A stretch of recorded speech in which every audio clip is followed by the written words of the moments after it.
बीच पश्चिमी मीडिया ने दावा किया कि प्रशांत महासागर में चीन की हरकतों पर नकेल कसने के लिए जापान ने ताइवान के नजदीक मिलिट्री बेस बनाना शुरू कर दिया।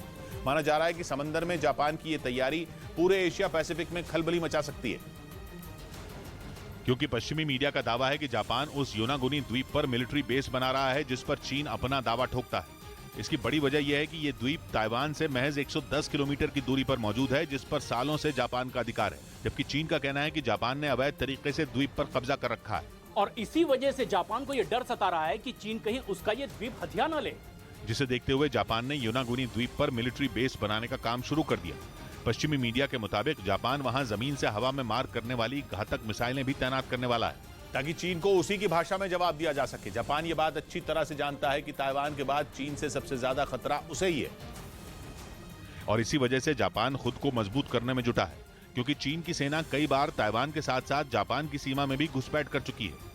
पिछले साल अगस्त में अमेरिकी सांसद नैन्सी पेलोसी के दौरे के बाद चीन ने ताइवान को डराने के लिए कई हफ्तों तक मिलिट्री ड्रिल की थी। और पश्चिमी मीडिया का दावा है कि उस दौरान चीन की 6 बैलिस्टिक मिसाइलें योनागुनी द्वीप के पास गिरी थी, जिसका जापान ने विरोध किया था, जिसके बाद चीन ने यह कह दिया था कि मिसाइलें जापान की नहीं बल्कि उसकी सीमा में गिरी हैं। माना जा रहा है कि इसी वजह से जापान ने योनागुनी द्वीप पर मिलिट्री बेस बनाना शुरू कर दिया। हालांकि उसकी तैयारियों को देखकर चीन भी चुप बैठने वाला नहीं है, इसीलिए यह दावा किया जा रहा है कि आने वाले दिनों में समंदर में तनाव और बढ़ सकता है। इधर उत्तर प्रदेश के संभल में पुलिस ने समाजवादी पार्टी के विधायक इकबाल महमूद के बेटे की गाड़ी से हूटर हटाया, जिसका वीडियो वायरल हो गया, जिसमें कुछ पुलिस वाले समाजवादी पार्टी के विधायक इकबाल महमूद के बेटे की गाड़ी को घेरे नजर आए, जबकि एक पुलिस वाला गाड़ी से हूटर हटाता दिखा। पुलिस ने 10,000 रुपए का चालान भी काटा। हूटर बजाकर चलता है तो उसके विरुद्ध वैधानिक कार्रवाई की जाएगी, उसकी गाड़ी को सीज किया जाएगा। संभल में पुलिस ने हूटर के खिलाफ मुहिम शुरू की हुई है और इसी के तहत ये कार्रवाई की गई। उधर ईरान के विदेश मंत्री अगले हफ्ते तुर्की का दौरा करने वाले हैं। ये जानकारी तुर्की के विदेश मंत्री ने दी। ये दौरा ऐसे समय में होगा जब सीरिया और तुर्की के बीच बातचीत करवाने की कोशिश हो रही है। ये कोशिश रूस कर रहा है। और इसी बीच तुर्की के विदेश मंत्री ने ईरान के विदेश मंत्री के दौरे की जानकारी दे दी।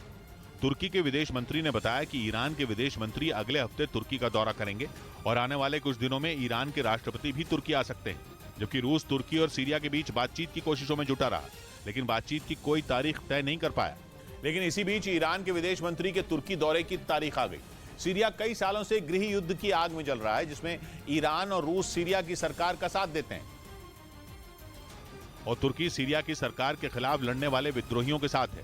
यही नहीं, कुर्द लड़ाकों की वजह से भी उसने सीरिया की नाक में दम कर रखा है, क्योंकि तुर्की आरोप लगाता है कि उत्तरी सीरिया से आए कुर्द लड़ाके तुर्की में आतंकवाद फैलाते हैं, और इसी वजह से उसने सीरिया में घुसकर उन्हें मारा।